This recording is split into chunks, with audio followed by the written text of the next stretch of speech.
નમસ્કાર કલમ યુદ્ધ સમાચારની સાથે હું છું આપની સાથે પાયલ બામભણિયા। તો જોઈએ આજના મહત્વના સમાચારમાં।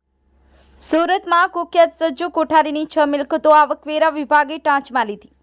ઈડી બાદ હવે આવકવેરા વિભાગે સજ્જુ કોઠારીની ફરતી ગાડીઓ કસ્યો। હજુ અન્ય મિલકતો શોધી અને આવકવેરા વિભાગ ટાંચમાં લે તેવી શક્યતા। આવકવેરા વિભાગે સજ્જુ કોઠારીની અન્ય મિલકતોની તપાસ શરૂ કરી। હાલ આવકવેરા વિભાગે ફ્લેટ દુકાનો સહિત 6 મિલકતો ટાંચમાં લીધી છે। બ્યુરો રિપોર્ટ કલમ યુદ્ધ સમાચાર સુરત।